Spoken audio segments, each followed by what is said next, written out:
Olá, pessoal. Então vamos dar continuidade à aula de binômio. Hoje a gente vai fazer só algumas aplicações, né? Eu separei aqui 3 exercícios que são importantes, porque são os que mais são cobrados em provas. Então, aqui nós temos o primeiro, né? Determinar o 16º termo, né? Então aqui ele está pedindo um termo qualquer do desenvolvimento desse binômio, que é 3p, mas que é o cubo elevado a 16. Vocês vão encontrar questões parecidas a essa na apostila, lá na página 38. O exercício 4 tem as letras A e B, que eles vão tratar da mesma ideia, tá? Então, aprendendo a resolver esse exercício, é certo que vocês consigam resolver os exercícios lá da página 38, exercício 4, letras A e B, tá? Então, vamos lá. A gente tem aqui 3p mais q elevado a 3 e tudo isso elevado a 16. E a gente quer saber qual é o 16º termo. Então, nós vamos trabalhar aqui com o termo geral, tá? E o termo geral, ele é dado por t, p mais 1 é igual. Aí o número binomial aqui, a gente vai pegar o 16. No caso aqui, eu vou escrever o termo geral primeiro, depois... aqui seria o expoente n, que sai lá do binomial. Aqui é o p. Aqui a gente teria 3p, entre parênteses, elevado a n menos p, vezes o segundo termo que é elevado à terceira, entre parênteses, elevado a p. Não esqueçam de trazer entre parênteses, tá? Por causa dos expoentes, dos produtos, só vamos respeitar isso. Como a gente quer o T16, então a gente sabe que o T16 é o T15 mais 1. O N é 16 por causa do expoente. O P é 15, vezes esse P aqui é do termo, né? Não é o mesmo P que a gente está usando aqui. Esse N menos P é 16 menos 15, que vai dar 1, né? E aqui o que? A terceira elevado a esse P, que no caso aqui é 15, tá? Aí aqui a gente tem o termo 16, ele é igual... O número binomial 16 sobre 15 é idêntico ao complementar dele, que é 16 sobre 1. Vamos usar esse. Vezes a 3p elevado a 1, vezes Q, 3 vezes 15, 45. T16 é igual a 16 sobre 1 dá 16, vezes 3p, vezes Q, a 45. E o 16º termo, então, é 16 vezes 3, 48. 48 é P, Q, a 45. Tá, pessoal? Então, é uma ideia que a gente vai utilizar bastante. Agora, vamos partir para o próximo exercício, tá? Nesse exercício aqui, ele pede, verifique se há, olha só, a questão, se há termo independente de x. Se há, porque nem sempre existe o termo independente de x, tá? Nem sempre. E o termo independente de x é quando a gente tem o x elevado a zero. Porque o x elevado a zero vai dar 1. E o número que está acompanhando esse x elevado a zero é aquele que a gente chama de termo independente, tá? É isso que ele quer também, termo independente. E no desenvolvimento desse binômio que vocês estão vendo aqui, tá? 1 sobre x ao quadrado menos x à sexta elevado à oitava. De novo, a gente vai trabalhar com o termo geral, tá? E o termo geral é lá o t, p mais 1, é igual. Aí a gente vai colocar aqui o 8, já vamos construindo, que é o expoente lá do nosso binômio, p, que a gente não sabe qual é, vezes, aí aqui a gente vai pegar o primeiro termo, 1 sobre x ao quadrado, subtraindo aqui 8 menos p, como expoente dele, vezes, agora, cuidado, menos x à sexta, tudo isso elevado a p, tá? Tudo isso elevado a p. Aí vamos dar uma arrumada aqui, vai ficar tp mais 1 é igual 8 sobre p. Observe que o nosso problema aqui é encontrar esse p. Se a gente consegue encontrar esse p, o problema praticamente acaba, tá? Aqui a gente pode fazer uma inversão, tá? do x. A gente pode pegar e colocar ele com expoente negativo em cima, tá? Sempre bem rapidinho é assim. Depois a gente multiplica. E aqui, ó, a gente vai separar esse negativo, ó. Sempre façam isso, ó. Menos 1 elevado a p, vezes x à sexta, também elevado a p. Então, sempre separem o negativo da expressão, né, do monômio. e elevem esse negativo, menos 1 no caso, ao expoente. Deixem ele soltinho. Então, TP mais 1 é igual. A gente ainda não sabe quem é P, então a gente não desenvolve o número binomial. Aqui a gente faz o produto, x menos 16, menos mais 2P, vezes esse menos 1. Na próxima a gente joga ele lá na frente, não tem problema nenhum. E aqui é 6P. Agora esse menos 1 a gente joga ele bem para frente, não tem problema nenhum, ele é um produto, né? Então, aonde nós colocarmos, ele vai estar certo. Então, vamos colocar ele aqui na frente, vezes o 8 sobre P, vezes o x. Observe que o x é a mesma base, né? Vamos somar os expoentes. Menos 16 mais 8P. Bom, nós chegamos agora numa posição que dá para resolver o problema. Nós temos aqui x elevado a menos 16 mais 8P e não tem mais nenhum x na expressão. Nós vamos pegar esse x e vamos igualar o expoente dele ao expoente do x elevado a zero. Porque é o que vai fazer com que esse x desapareça, ou seja, ele se transforme no número 1, e 1 vezes qualquer coisa é aquela coisa que a gente, né, que a gente quer. Aqui a gente vai ter menos 16, né? Então vai ficar assim, menos 16 mais 8P, ele é igual ao zero. Aí agora o 8P é igual ao 16, divide tudo por 8, e a gente descobre que o P vale 2. Ó. Descobrimos o P. Acabou o problema, porque a gente volta agora, ó, T, P mais 1, ó, voltando aqui, vai ficar 2 mais 1, é igual a menos 1, ó, elevado a 2, que é esse P, vezes 8, com P valendo 2, vezes... Agora, olha só, vou colocar esse x, mas a gente já sabe qual vai ser o expoente dele. O expoente dele vai dar zero, né? Porque foi o que a gente calculou para essa expressão aqui de cima se transformar em zero. Então, a gente está procurando o terceiro termo. Menos 1 elevado ao quadrado vai se transformar no 1. 8, 2, né? 8 sobre 2 é o número binomial. Eu vou resolver ele de uma maneira e vou ensinar uma outra que é um macete, tá? Então, vamos lá. Do jeito que a gente aprendeu vamos construir uma fração. Na parte de cima, um 8 fatorial. Na parte de baixo, 2 fatorial. 8 menos 2, 6 fatorial. E esse x vai ser x elevado a zero. Né? Não é nenhuma surpresa, né? O cálculo já foi feito para dar zero mesmo. 1 vezes qualquer coisa é qualquer coisa. O 8 abre até chegar no 6. Então, o 8 vezes 7 vezes 6. Aí, parte de baixo tem 2 fatorial. 6 fatorial.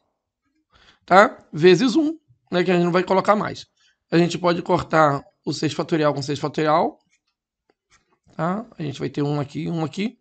E agora a gente vai achar o T3, que é o terceiro termo, igual a 8 vezes 7, 2 vezes 1. Aí dá para simplificar de novo o 8 e o 2. E a gente então tem o terceiro termo como sendo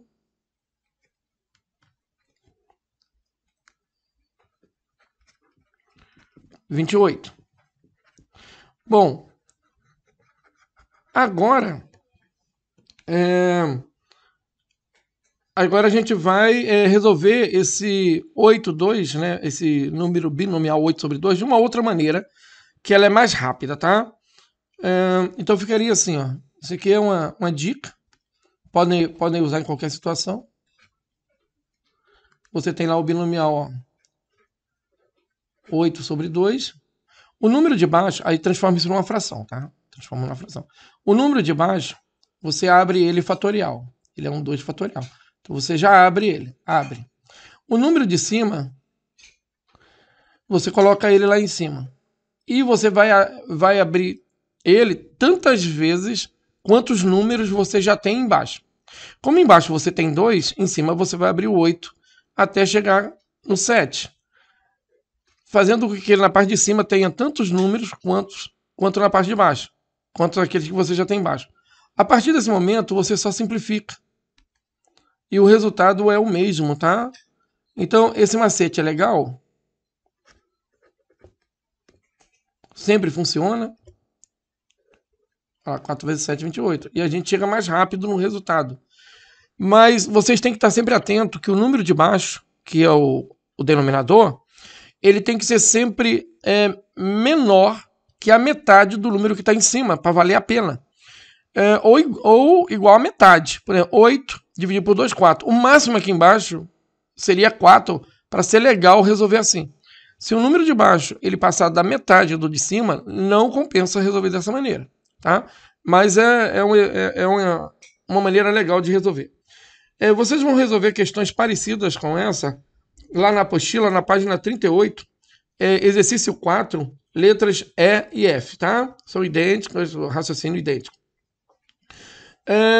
E vocês vão ter exercícios parecidos também, lá na letra C e D, tá? Então fica bem ligado lá, vai na apostila, faz e tenta resolver. Agora vamos a um último exercício, tá?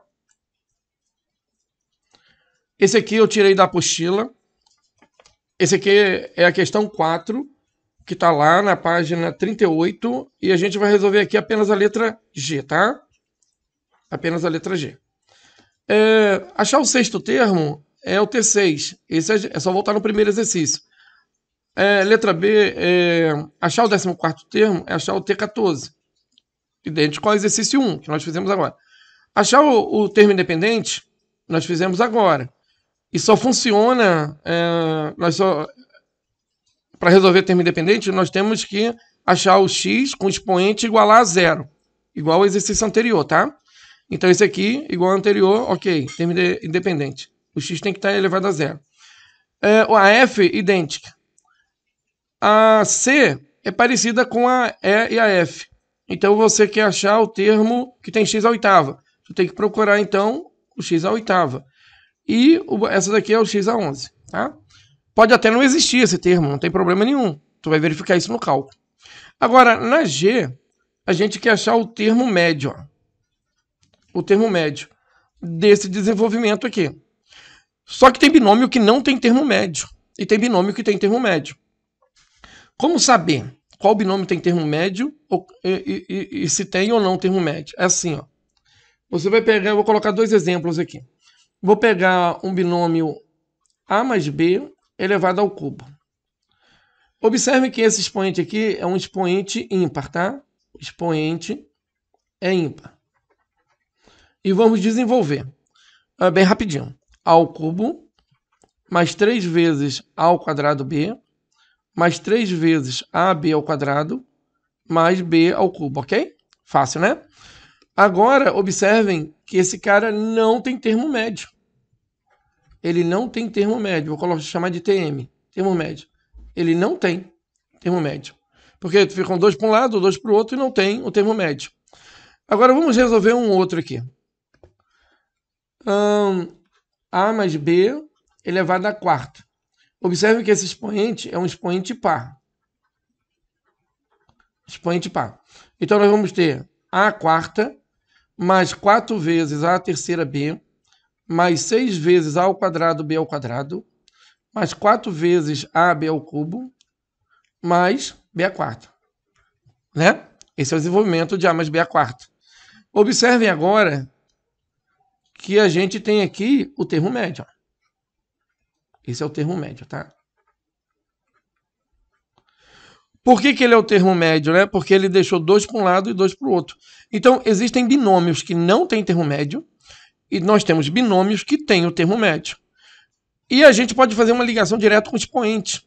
Observe que A mais B ao cubo, o expoente é ímpar. Então, o expoente ímpar não tem termo médio.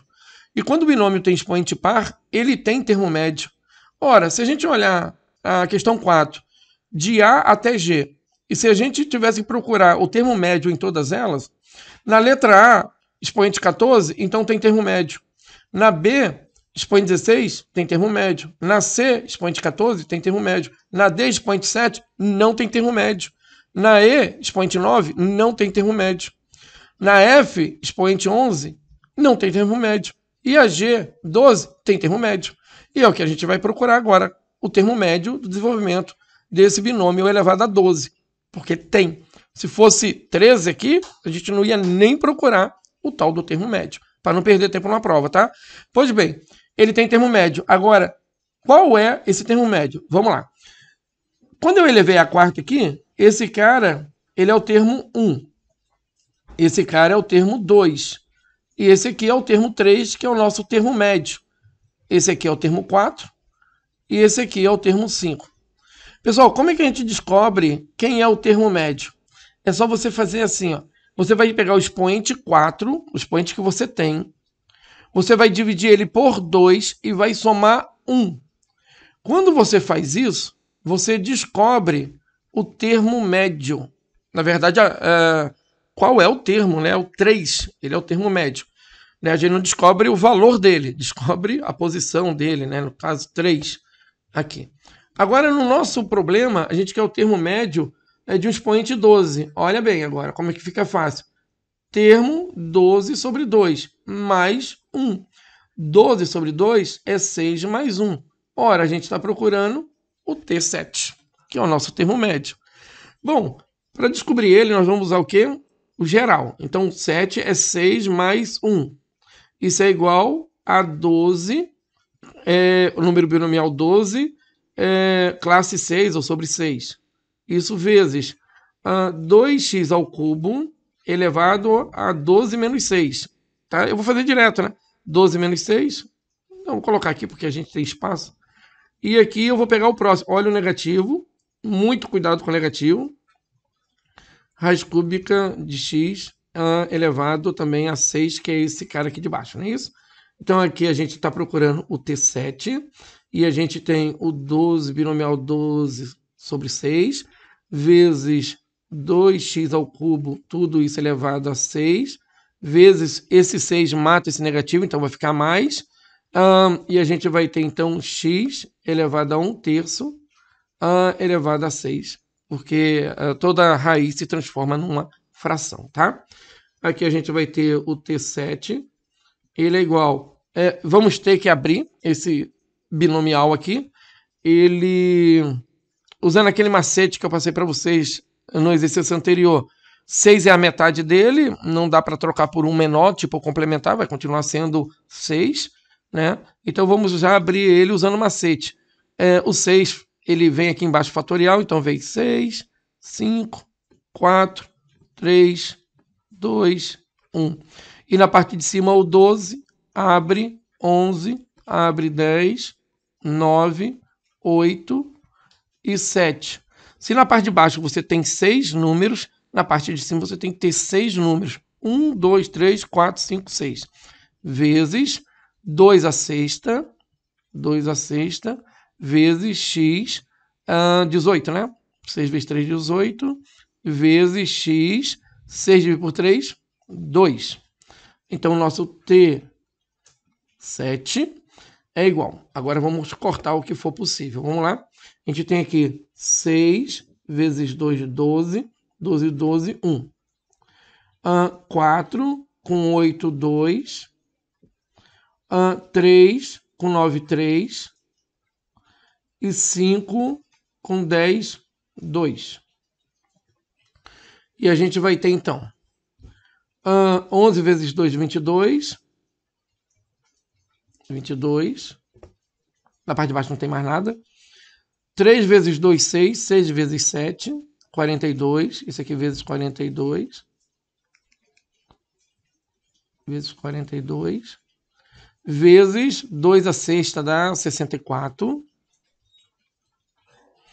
Vezes x a 18. 18 não, 20, porque vai somar 2. O T7, que é o termo que a gente está procurando aqui, que é o termo do meio, ele é igual a, multiplicando tudo isso aí, pessoal, vai dar 59.136 x elevado a 20, tá? Então, é isso. Né? Eu passei os exercícios que mais caem em concurso. Lá na frente, eu vou ensinar para vocês como desenvolver coisas desse tipo aqui, ó. X mais 2y menos 3e, tá? Elevado a um expoente n qualquer, a gente vai aprender isso. A gente chama isso aqui de expansão multinomial, tá? Mas isso a gente vê em outro momento. Na apostila, eu coloquei lá o exercício 7, lá na apostila, 2 para resolver. Mas eu não vou passar isso aqui para vocês, nunca caiu na SpaceX, tá? Tem chance de cair? Tem. Mas eu vou passar primeiro a análise combinatória e depois a gente retoma, porque fica mais fácil de explicar com a análise combinatória, tá ok? Então ficamos por aqui, até mais.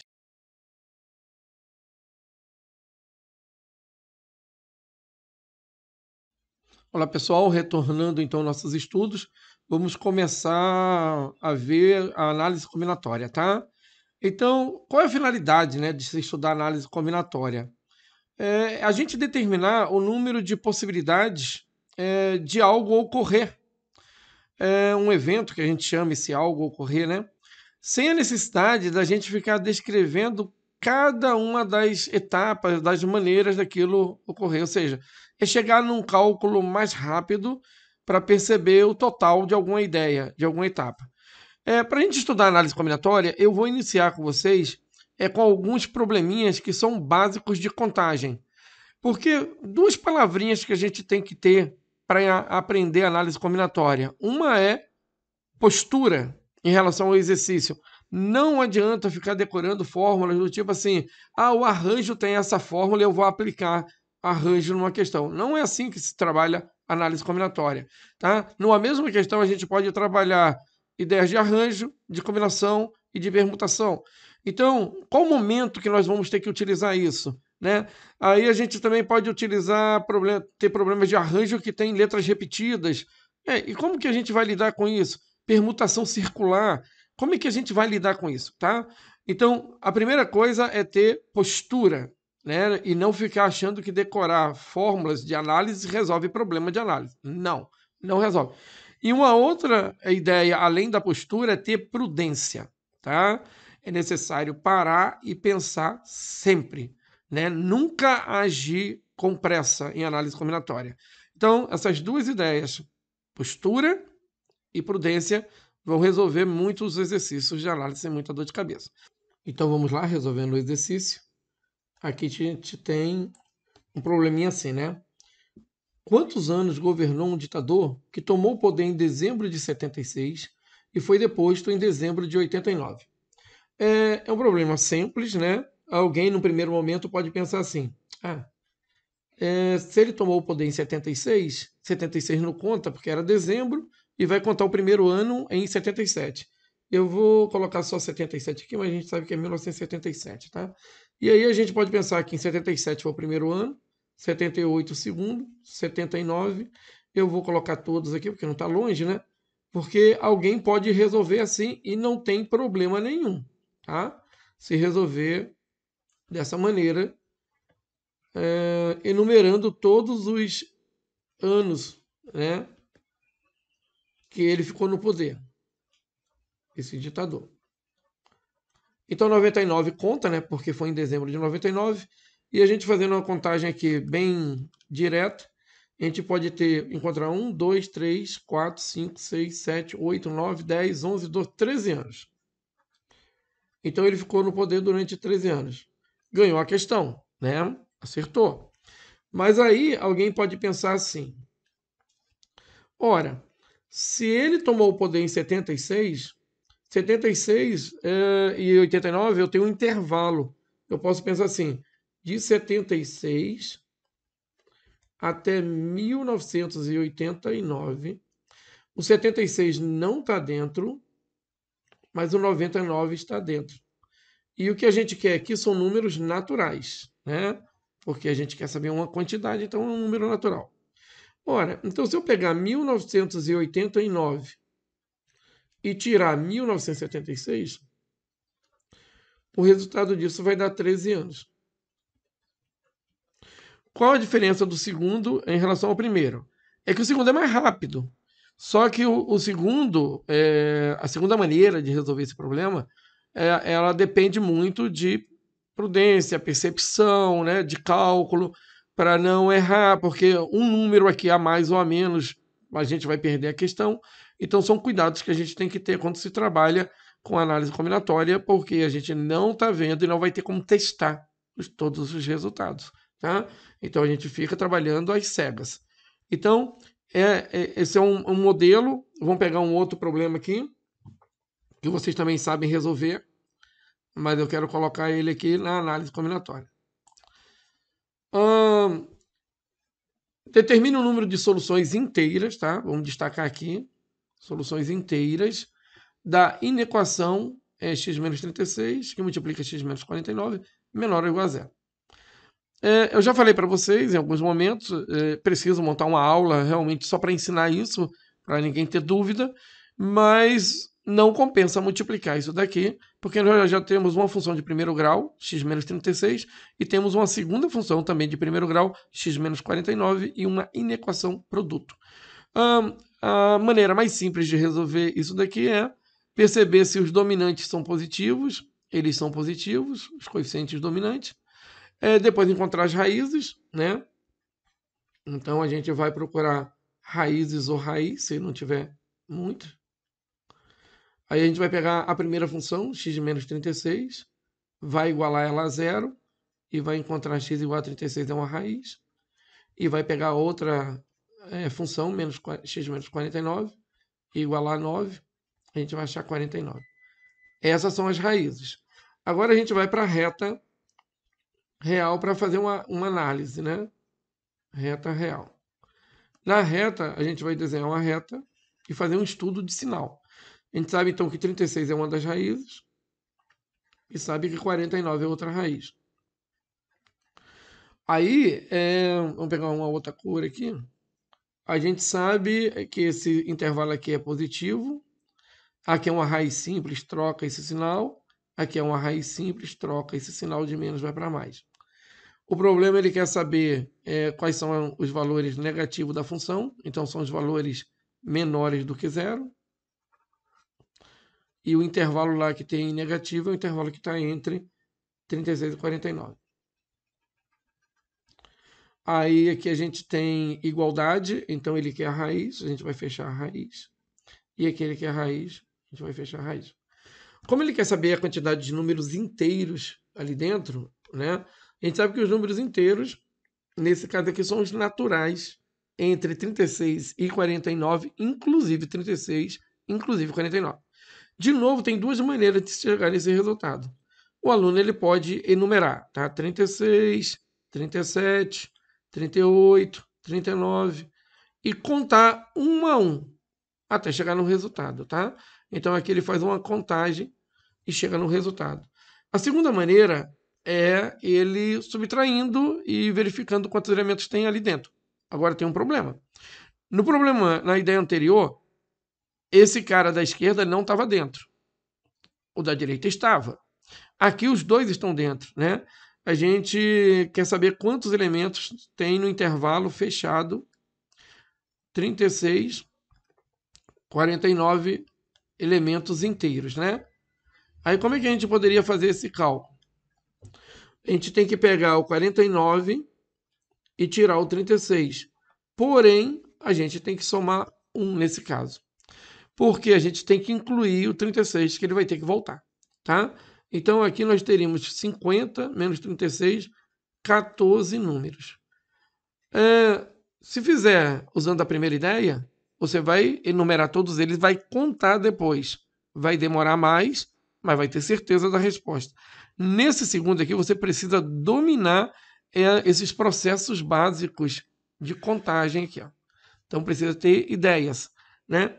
E para ter ideias, eu montei um outro exercício aqui, que é para a gente perceber, quando a gente tem dois intervalos, o que fazer, quando a gente tem um intervalo, né? O que fazer para descobrir quantos elementos inteiros existem ali dentro daquele intervalo. Então, vocês percebem aqui que tem 4 modelinhos. Eu construí, vamos trabalhar os 4. Sendo A e B números inteiros, e A menor que B, determine a quantidade de elementos inteiros que há em cada um dos intervalos. Quantos elementos inteiros tem cada um, né? Então você percebe, o primeiro intervalo é aberto à esquerda, fechado à direita. O segundo intervalo é fechado à esquerda e aberto à direita. O terceiro intervalo é fechado, fechado. E o quarto intervalo é aberto, aberto. Tá? Para cada um deles a gente tem que pensar um pouquinho. Então vamos lá. Mas, pessoal, numa prova, você sempre pode usar um modelo menor para analisar, para depois tomar uma decisão. Isso é uma ideia, né? Que vocês podem usar o tempo todo. Se algo é muito grande e eu tenho ali medo de errar, eu vou trabalhar com ideias menores, tá? Então, veja bem. Se você tem um intervalo, eu vou chamar esse intervalo de intervalo A. Ou seja, os elementos que tem aqui dentro é um conjunto, né? Então, eu vou colocar aqui conjunto A. AB. Tá? Esse aqui a gente viu lá na primeira. Quantos elementos, no primeiro exercício, quantos elementos inteiros tem dentro do A? Ora, é só pegar o B e tirar o A. Isso vai dar para a gente a quantidade de números. Ó, eu estou procurando números inteiros, tá? Tá aqui, ó. Não são números reais, tá? Então, quantos números inteiros nós temos aqui dentro? Então, dá para contar. B menos A. Numa prova, vamos imaginar o seguinte, eu estou na dúvida, então eu vou pegar o A e vou fazer o seguinte. Eu vou chamar esse primeiro elemento aqui de 3 e esse último elemento aqui de 7. Um exemplo, números que eu consiga perceber a lógica. E aí, eu vou pegar esse cara aqui e como são números inteiros, o 3 não está dentro, o 4 está, o 5 está, o 6 está e o 7 está. Nós percebemos aqui que o número de elementos inteiro dentro desse A é 4. Aí você pensa assim, tá, como é que eu poderia descobrir esse mesmo resultado usando 7 e o 3? Aí você pensa, olha, se eu pegar 7 e tirar 3, eu chego em 4. Bateu.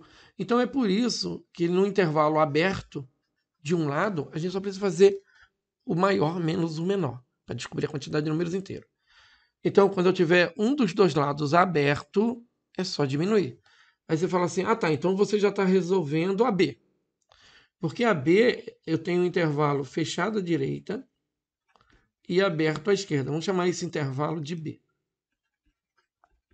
Esse conjunto, porque é um conjunto, né? Fechado à direita, aberto à esquerda. Ah, então você está dizendo que o número de elementos que tem em B, de novo, é B menos A. É isso aí. Então, quando você tiver apenas um dos dois lados aberto, a quantidade de inteiros dentro daquele intervalo é o maior menos o menor. Ah, estou na dúvida. Vamos pegar um exemplo, então. Mas não vamos pegar 3 e 7, não. Vamos pegar outro. Só para a gente, de repente, não viciar. Vamos pegar 2 e 9. E vamos perceber quantos elementos tem aqui dentro. São números inteiros, então o 2 está dentro, o 3 está dentro, o 4, o 5 e o 6, o 7 e o 8. O 9 não. Aí você fala assim, tá, quantos números tem aqui dentro? Vamos contar. Nós temos 1, 2, 3, 4, 5, 6, 7 números ali dentro. Agora, como é que nós poderíamos descobrir a quantidade de elementos em B fazendo o cálculo usando o 9 e o 2? Vamos pegar o 9 e tirar o 2. Deu 7. Então, realmente, vale a máxima quando o intervalo tem um dos dois lados aberto e o outro fechado. Basta diminuir o maior do menor. Agora vamos na C. Na letra C, nós temos um intervalo fechado em A, vou chamar de C, tá?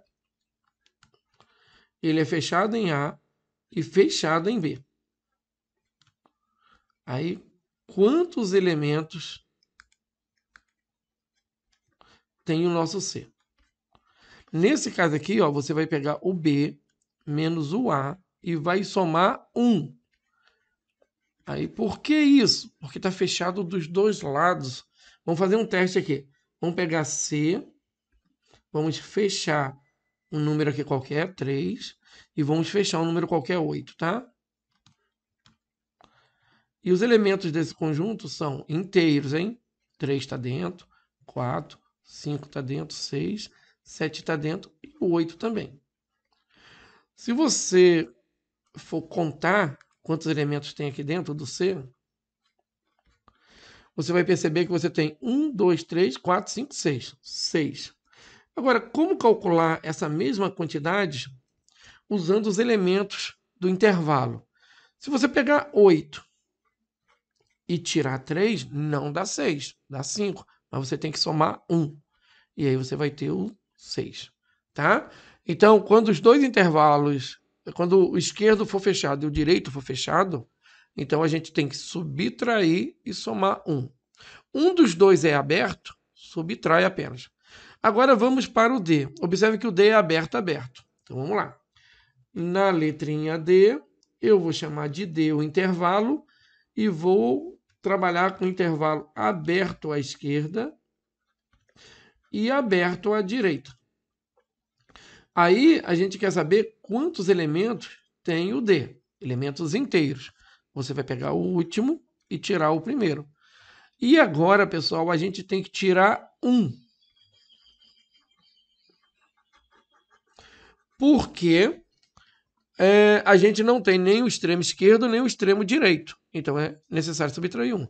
Estou na dúvida. Então vamos construir uma ideia aqui de um conjunto, né, um intervalo. Vamos colocar aqui 3 e vamos colocar 8. Tá? Então, isso aqui é igual. Vamos lá. Inteiros, o 3 não está dentro, mas o 4 sim. O 5, o 6, o 7 e o 8 não. Aí, quantos elementos tem o D? Contando aqui, a gente vai descobrir 1, 2, 3, 4. 4. Ora, mas se eu quisesse encontrar essa quantidade de elementos usando os elementos do intervalo, eu ia pegar 8 e tirar 3. Mas não deu 4, deu 5. Aí eu tenho que tirar 1. O resultado é 4. Então, são dicas que a gente tem que ter para poder, na hora do problema, a gente não ficar muito enrolado, tá? Guardem bem todas essas. Tem mais, mas por enquanto ficamos por aqui. Até mais.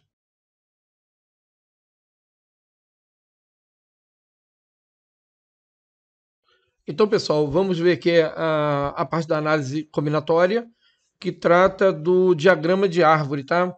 O diagrama de árvore ele é um dispositivo útil na determinação do número de possibilidades. E vai consistir na construção de uma figura, tá? A gente vai fazer um desenho aqui, na qual cada possibilidade ela é descrita através de um ramo de uma árvore, tá? São conceitos intuitivos, eles não são complicados, e a gente vai tratar 2 probleminhas para tentar entender isso aqui, tá? O primeiro deles é esse problema que está aqui, ó. 2 indivíduos, A e B, vão disputar um torneio de tênis. O primeiro a vencer 2 jogos vence o torneio, tá? Determine de quantos modos diferentes poderá desenrolar o torneio. E B, o número máximo de partidas que podem ser realizadas. Então, veja bem, se a gente pegar aqui um ponto que é o início do jogo, né, vamos colocar um pouquinho mais baixo aqui, deixa eu ver se dá, porque depois a gente vai ter que abrir. Se a gente pegar um ponto aqui como início do jogo, a gente vai imaginar que ao jogar, o A ganha ou o B ganha. Essa é a primeira partida. Ou A ganha ou o B ganha. Então o torneio ainda não está definido, porque a gente só teve um jogo. E são necessários alguém vencer 2 vezes para poder ganhar o torneio, né? Então, a partir do A, a gente pode ter um outro jogo, que o A pode ganhar ou o B pode ganhar. Observe que se o A ganhar no segundo jogo, o torneio acaba. Mas se o B ganhar, o torneio não acaba. Então a gente já tem aqui uma possibilidade de terminar o torneio. Mas se o B ganhar, o jogo continua, porque é preciso 2 jogos, né? Agora vamos imaginar o B. O B ganhou a primeira, mas o A ganhou a segunda. Então, nesse caso aqui, se o A ganhar a segunda, o jogo continua. Porém, se o B ganhar, o jogo termina. Então, nesses 2 primeiros jogos, a gente pode ter o seguinte. Deixa eu baixar aqui só um pouquinho para a gente montar uma tabelinha. Então, no primeiro jogo, ou na primeira partida, tanto faz, e no segundo jogo, a gente pode ter o A ganhando e o A ganhando o segundo jogo e o torneio acaba. O A ganha o primeiro e o B ganha o segundo e o torneio continua. O B ganha o primeiro e o A ganha o segundo e o torneio continua. O B ganha o primeiro e o B ganha o segundo e o torneio acaba. Bom, então vamos continuar aqui nessa posição, tá? O B ganhou, mas ainda não terminou o torneio. Então vai ter um outro jogo onde o A ganha ou o B ganha. Vejam bem que nesse momento o torneio acaba. Porque se o A ganhar a primeira e o A ganhar a terceira, o torneio acaba. Se o B ganhar a segunda e o B ganhar a terceira jogada aqui, o terceiro jogo, o torneio também acaba. Então, nessa posição aqui, o torneio vai acabar. Ou seja, com 3 jogos, o torneio acaba. Ah, vamos ver essa possibilidade aqui. Se o B ganha e depois o A ganha, o terceiro jogo o A pode ganhar e o torneio acaba. Se o B ganhar, deixa eu tirar aquela setinha ali para ficar igual. Se o B ganhar, também termina. Então o que a gente tem aqui? Ó? A gente tem 6 possibilidades e o torneio acaba. Na primeira aqui, ó, vamos pegar uma setinha aqui. Ó. O A ganha e o A ganha e o torneio acaba. Nessa aqui, ó, o A ganha, o B e depois o A. O torneio acaba. O A ganha, o B ganha e o B ganha. E aí o torneio acaba. O B ganha, depois o A, depois o A. O torneio acaba. São 2 jogos, né? Aqui o B, depois o A, depois o B e acaba o torneio. E aqui embaixo, deixa eu pegar aqui, tá? Aqui o B e aqui o B. Agora, montando o diagrama, a gente vai responder as questões. Ó. De quantos modos diferentes poderá desenrolar-se o torneio? Ora, a gente conta aqui, ó, 1, 2, 3, 4, 5, 6 maneiras diferentes. Então, respondendo a letra A, a gente pode responder assim: o torneio se desenvolve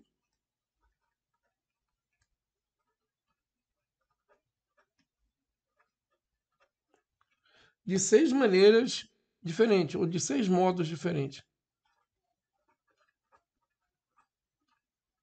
Tá? E respondendo a B, a gente tem que o número máximo de partidas que a gente vai realizar são 3, né? Aqui é a primeira partida, aqui é a segunda partida e aqui é a terceira partida. O número máximo de partidas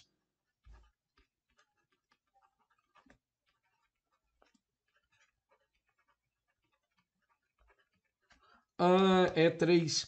Vocês percebem que é um problema que a gente vai pensar assim, vou aplicar o quê? Análise, permutação, arranjo, depois que a gente entender melhor tudo isso. O que eu iria aplicar aqui? Eu iria aplicar o diagrama de árvore. Seria o método mais simples, porque nenhum dos outros iria encaixar aqui de uma maneira que nos desse uma resposta tão tranquila, tá?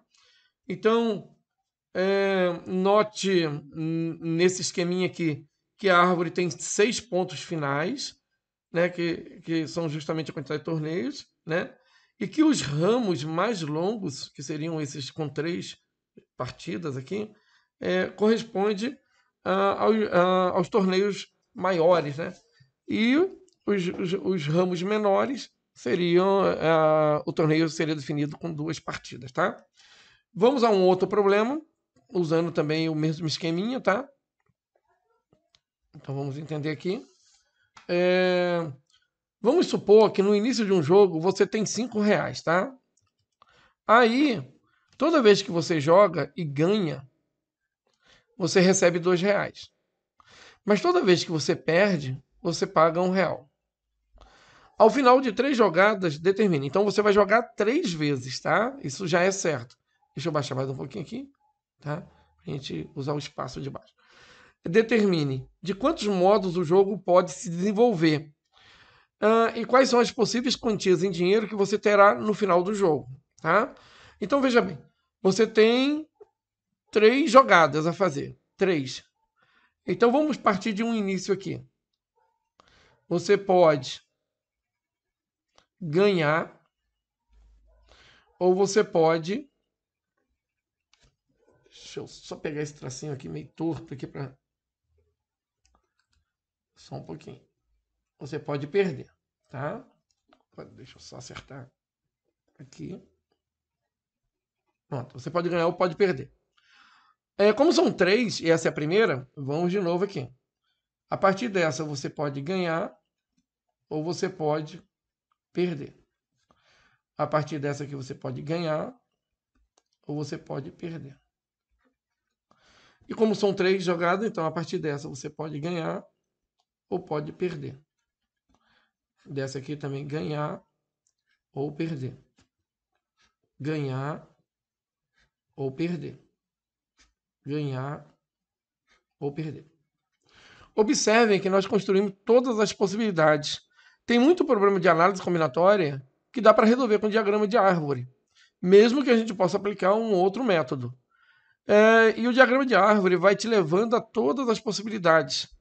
E tem problema que é muito difícil, que usando o diagrama de árvore você resolve de uma maneira muito simples, tá? Então fica bem atento. Nesse primeiro caso aqui, a gente pode ganhar, você pode ganhar, ganhar ou ganhar. No segundo caso aqui, você pode ganhar e depois pode perder. Nesse caso aqui, você pode ganhar, pode perder e pode ganhar. Nesse caso aqui, você pode ganhar, perder e perder. Nesse caso aqui, nós vamos perder, no caso você, ganhar e ganhar. E aqui, perder, ganhar e perder. Aqui a gente pode perder, perder ou ganhar. E aqui você pode perder, perder e perder. Então, de quantos modos o jogo pode se desenvolver? Essa já dá para responder. São esses finais aqui, né? Então nós temos aqui 8 ramos, né? 1, 2, 3, 4, 5, 6, 7, 8. Então a gente pode responder a letra A. Eu vou usar esse espaço aqui, porque a gente ainda vai calcular. Então a letra A a gente pode resolver assim, né? Existem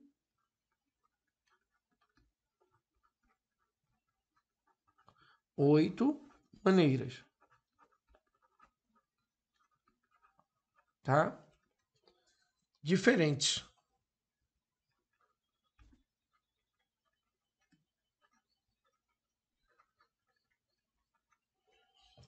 Do jogo se desenvolver, tá ok? Essa parte aqui tá tranquila, né? Diferente. Agora, as possíveis quantias em dinheiro que você terá no final. Veja bem, se a gente ganha 2, né? Você recebe 2, aqui você vai ter então 2, tá? Aqui você vai ter 2 mais 2 mais 2. Então aqui a gente ganhou 6. Nessa outra aqui, vai ganhar 2 e vai perder 1. Então 3. Nessa aqui, você vai ganhar 2, vai perder 1 e vai ganhar 2, 3. Nessa aqui vai ganhar 2, vai perder 1 e vai perder 1, não vai ganhar nada. Nessa aqui, você vai perder 1, vai ganhar 2 e vai ganhar 2 e vai ter 3 no final a mais, né? A mais dos 5 que você já tem que somar lá, né? Então tem que tomar muito cuidado com isso. Aqui vai perder 1, aqui vai ganhar 2, depois vai perder 1, aqui não vai levar nada. Aqui vai perder 1 e vai ganhar 2 e vai levar nada. E aqui vai perder 1 e vai perder 1 e no final vai perder 3. Então, isso é o que está ganhando ou perdendo, mas você entrou com 5, tá? Então, olha o cuidado que tem que ter nessa questão. 5. Então, vamos lá. Vou somar 5 aqui, ó. Vou colocar de outra cor. A gente vai somar 5. Vai somar 5.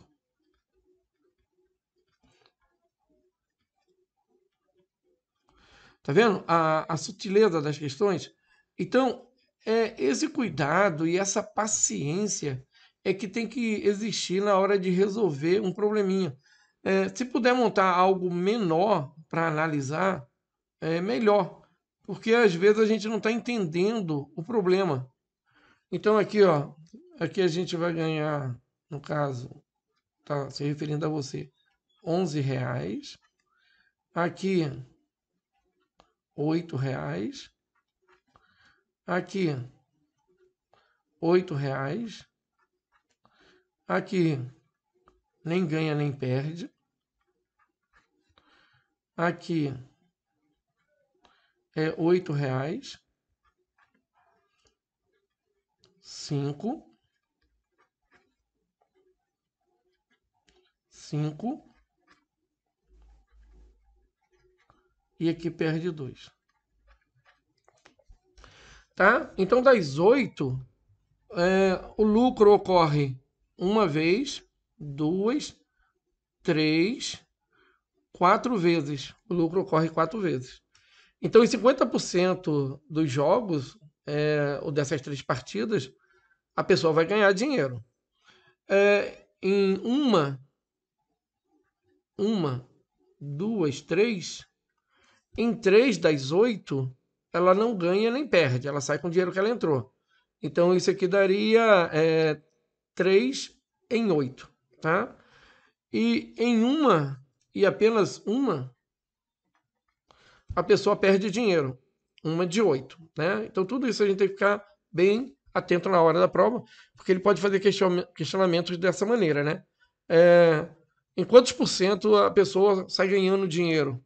Sai ganhando é tirar mais do que ela entrou, né? Ou em quantos por cento das vezes ela vai perder dinheiro, né? Então vai perder em uma, em 8. É onde ela está perdendo dinheiro. Então, pessoal, aqui ele pergunta as possíveis quantias em dinheiro que você terá no final. Para resolver essa daqui, responder essa, né? As possíveis quantias são 11,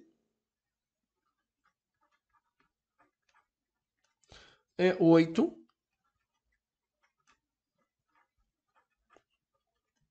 5, terá no final, e 2. Vou cortar aqui, né? Vamos colocar aqui embaixo. Então, pessoal, essas são as possíveis quantias que você pode ter no final, tá? Vocês perceberam, então, que eu apresentei 2 ferramentas dentro da análise combinatória, né? Para poder resolver problemas, que foi o diagrama de árvores, e antes a gente tinha passado alguns conceitos básicos ali de cálculo, ou como trabalhar com alguns problemas, tá? Amanhã a gente continua com a análise combinatória. É uma matéria assim que a gente tem que ter muito cuidado, como eu falei, prudência na hora de resolver e ter algumas ideias, né? E não se apegar ao fato de que uma fórmula vai resolver o nosso problema, quando a gente às vezes pode montar um diagrama ou pode até fazer uma contagem direta e a gente chegar numa solução que é muito mais tranquila do que pensar numa aplicação de fórmula direta que não vai funcionar muito bem naquele tipo de problema, tá? Então tem muita coisa ainda para passar para vocês. Análise combinatória é tempo, né? Cada exercício ele vai nos ensinando algo e a gente vai amadurecendo para poder resolver os problemas mais complexos, tá? Então tenha uma boa noite e amanhã nós continuamos, tá? Até mais.